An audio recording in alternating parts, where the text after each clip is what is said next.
How the heck are you guys? I am Fastidious. Welcome to the channel. Watcher of Realms is getting a big patch this evening. At the time I'm filming this, the maintenance is going underway in exactly 4 hours. So by the time you're seeing this, it's probably about 3 hours. The patch should be live about 5 hours after this video goes live.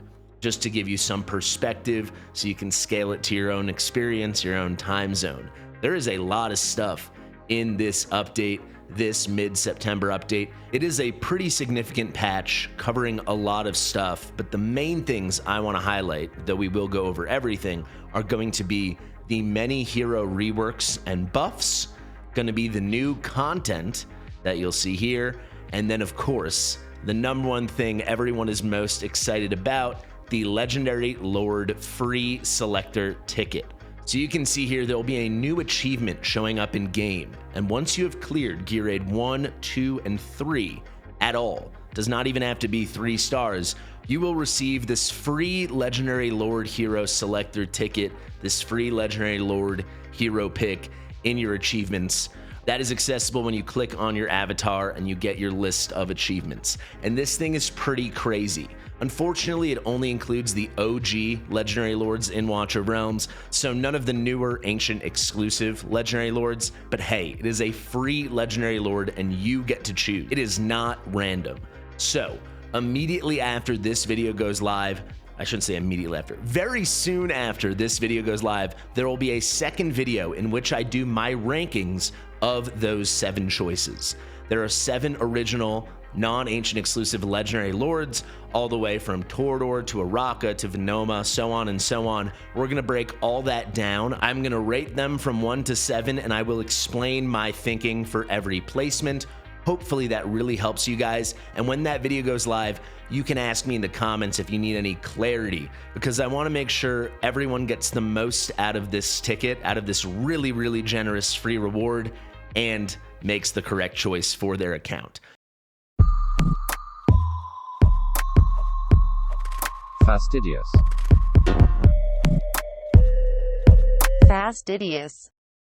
So, we've got the update is the mid-September update. It is happening tonight at 7:15 p.m., 1 hour earlier than Pacific time. So this is a very weird way they do it. They scale all their timings in-game off of Pacific Standard Time. I don't know if anywhere in the world right now is in Pacific Standard Time. There's probably somewhere, but most people that are in Pacific Time are currently in Pacific Daylight Time. So I just wanted to add that color.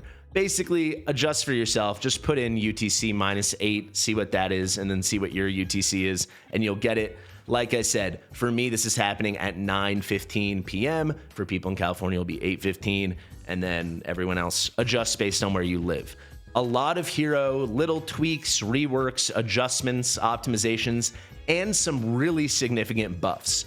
So starting out with Malvira, fairly simple stuff here. The trigger interval on Oath of the Damned, this is her avoid death mechanism, right? This is her kind of unkillability. This is her unyielding effect that can be reset. It's just on a cooldown. That cooldown has been reduced. So previously it started at 80 seconds with skill ups went to 60. Everything has been knocked back 5 seconds in our favor. So everything will be occurring 5 seconds faster now. 75 seconds without skill ups, 55 seconds with. Additionally, they have adjusted her awakenings. She gets a shield from her A1. It was already a pretty good shield lasting 5 seconds. Now it will last 8 seconds. I think it's interesting they're making all these adjustments to Malvira. She's already very good, but she's getting better. So that's her A1. Her shield goes from 5 seconds to 8. Now with her A3, they're keeping it as is, but adding a wholly extra effect, a brand new thing that's part of it, so it just has something extra. That extra effect is, during her ultimate, she will increase her max HP by 10%, and when she casts skills, each stack of resentment that she consumes resentment during her ultimate, it's going to additionally further increase her max HP by 2%. I think she can have 5 stacks of resentment at a time, so if she's consuming all of that, I'm almost certain it's 5 stacks. That's going to be an additional 10%. Obviously, her tankiness scales off of her max HP, and as an HP-based DPS, her damage is going to scale off of max HP. So this is pretty welcome. She should be a little tankier now, and she should deal a bit more damage. We also have an improvement and an adjustment to her A5. Previously, it was just each enemy killed increases her max HP by 2%, stacking up to 10 times. So you could get 20% increased max HP. Now they're keeping all of that. And additionally, she's also going to get 1% damage reduction for every enemy she kills, stacking up to 10 times. So if she kills a full 10 enemies over the course of the battle, she's getting 20% extra max HP. That's more tankiness, more survivability, and of course, more damage. And she's getting 10% increased damage reduction. That's personal damage reduction. She's going to be even tankier. Post-update, A5 Malvira is going to be exceptionally good. Here's one I don't have to spend too much time on because I made an entire video about this, but Zelus is getting an enormous buff. They're buffing his main kit, they're buffing his A1, and they're buffing his exclusive artifact.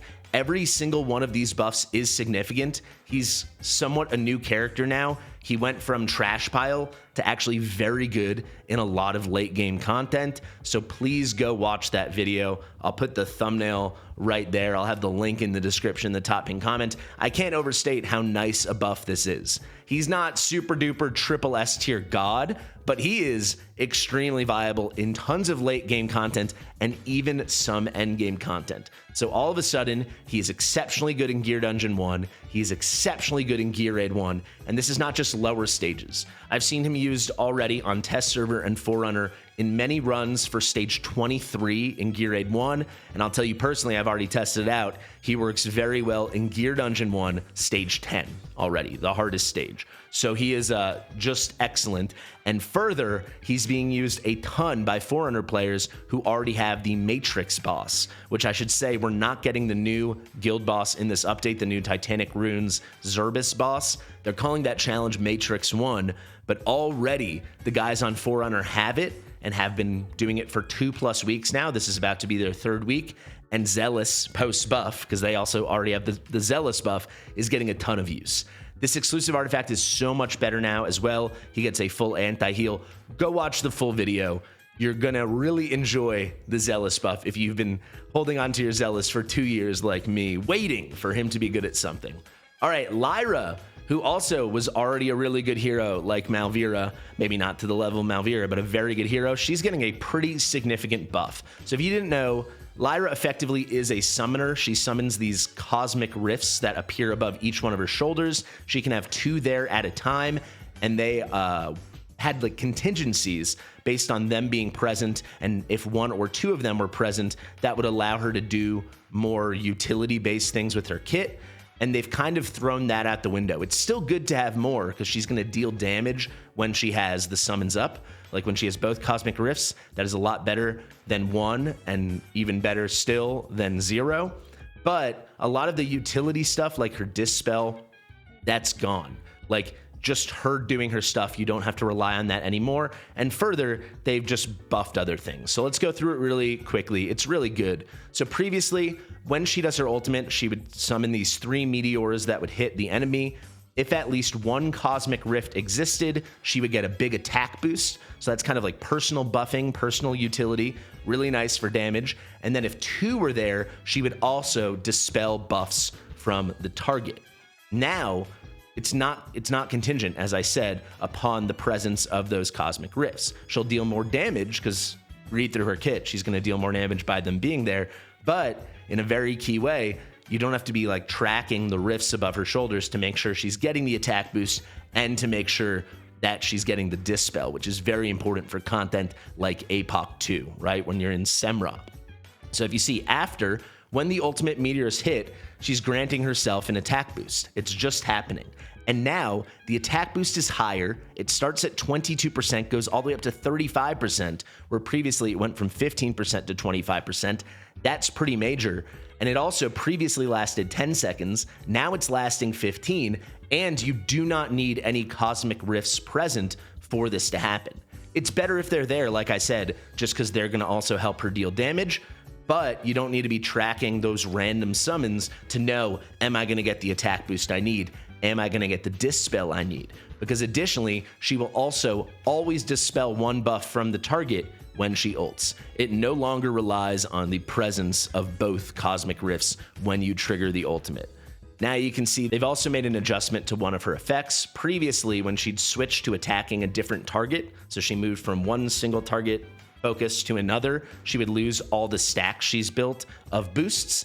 Now she just loses a single stack. So it's not a full clear, she just loses one stack, and then she can gain that back pretty quickly. So that is also very player friendly. Finally, her talent is what allows her to trigger the summoning of each cosmic rift. And when she does that, previously they would last 15 seconds. Now they are lasting 18 seconds. So this will increase their uptime, thus her damage. It also increases the amount of time they're overlapping, which is even more damage. Very good stuff.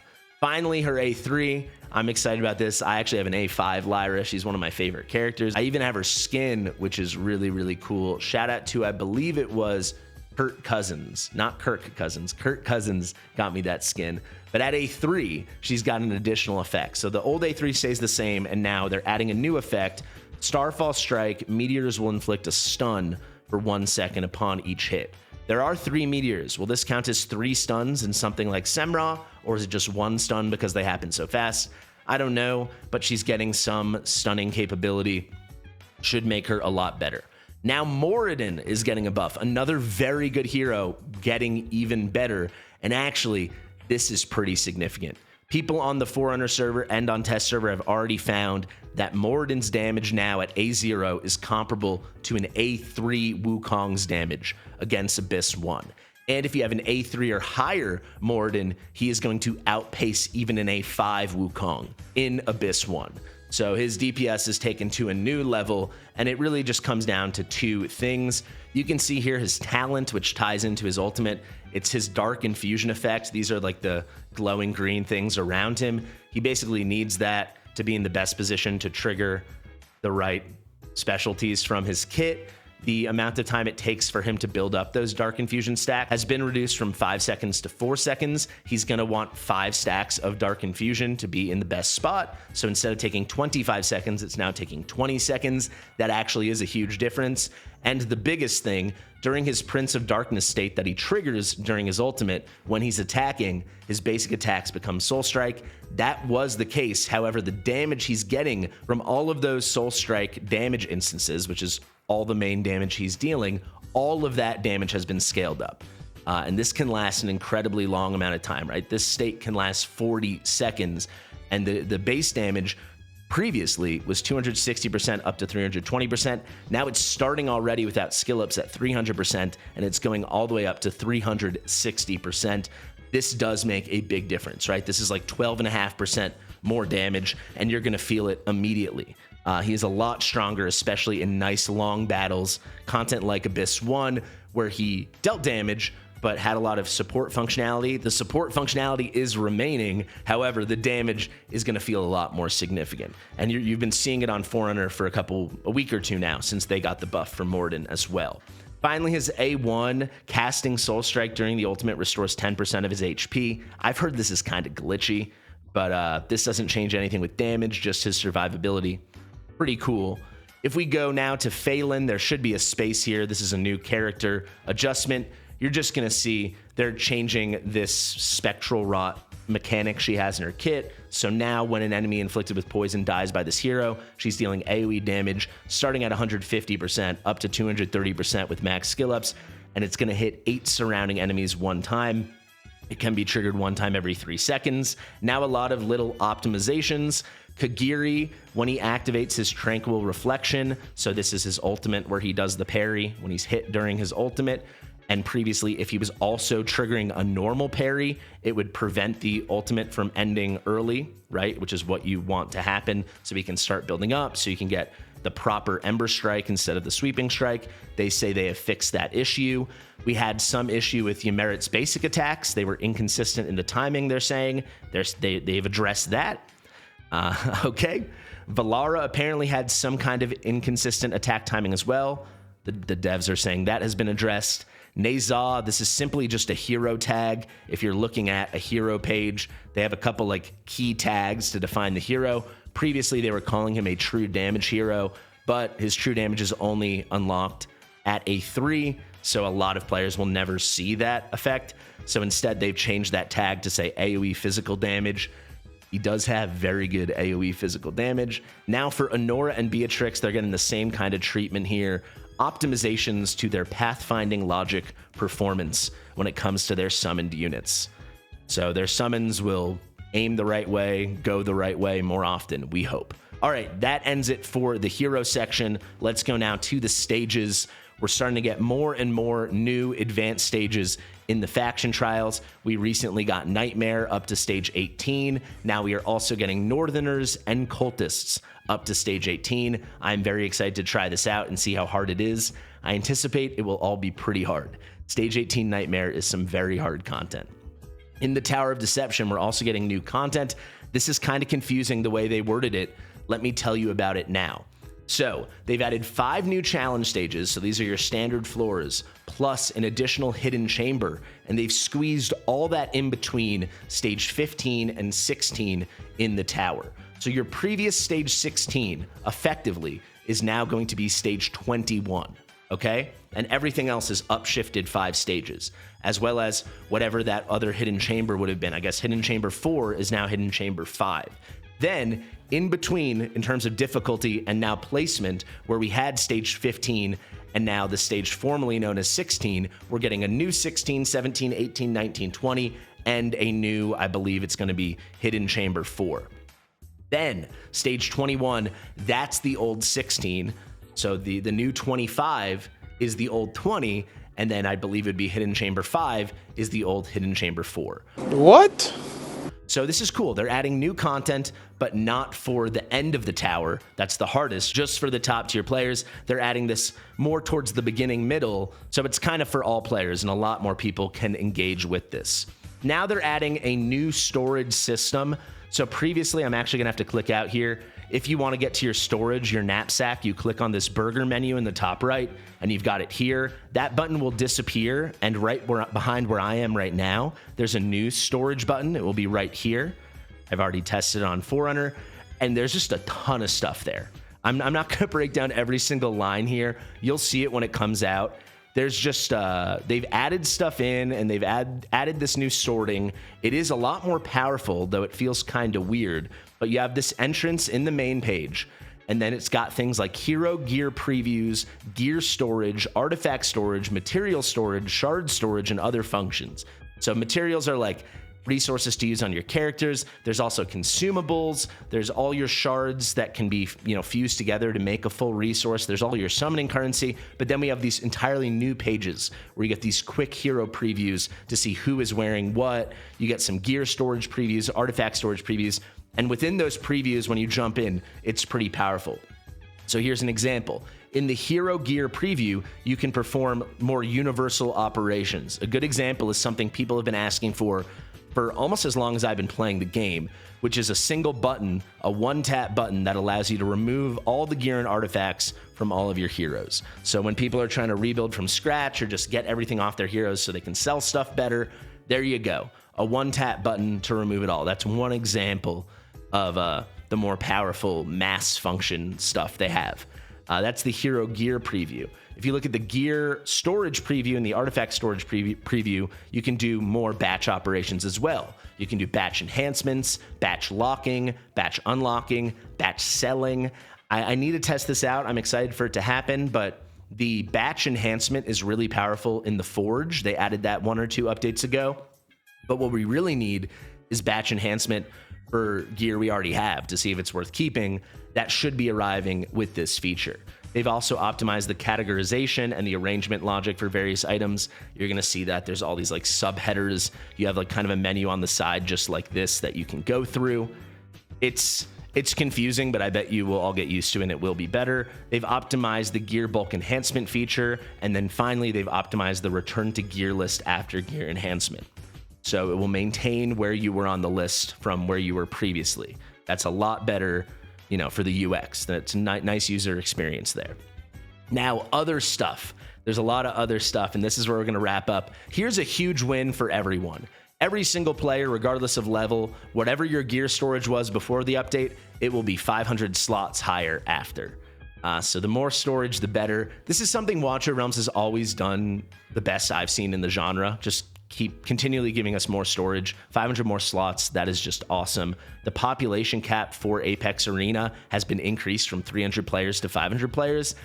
I actually think I placed like 600 last week, so maybe I'm finally going to make an Apex push. Let me know if you guys want to see that. Here's a huge thing. I made a big video about it, and they've already been addressing this stuff. They are removing 5-star psychic power drops and shards of 5-star psychic powers from Abyss 1. That is awesome. They're also letting us crunch our 5-star psychic powers now into guild currency, the guild coins. Better than nothing. They added that a couple weeks ago. They definitely saw our video. They definitely listened, so that stuff works. Here's a little kind of optimization issue with AoE damage sometimes failing to affect invisible monsters, kind of whatever. Now there are a ton of new achievements. We have the Advanced Trialist. Once you clear any Mossy Crystal 3 or higher at the Legendary rank or Mythic rank, you are going to get a bronze medal. Cool. The huge one that we're doing a whole second video about, Conqueror 3. Once you clear stage 19 in Gear Aid 1, 2, and 3, you will get an achievement reward, which is a Legendary Lord pick. And that is so awesome. And you don't even need a 3-star these stages. That is phenomenal.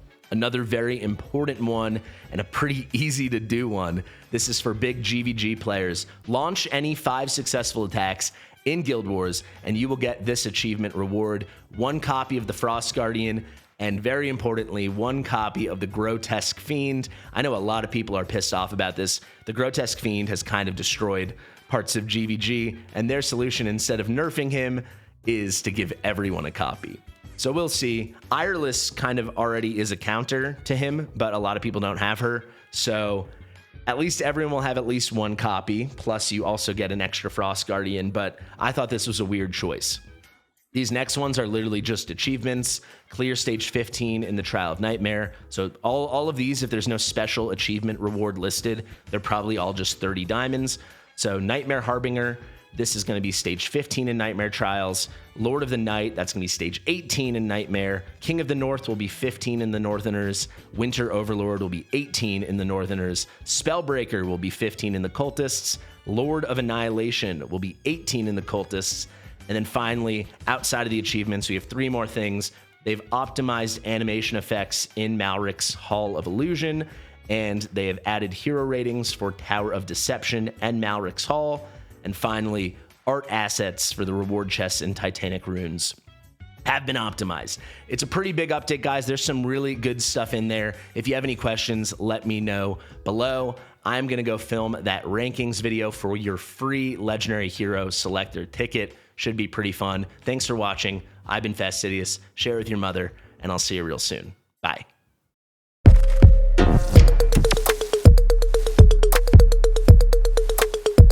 Fastidious.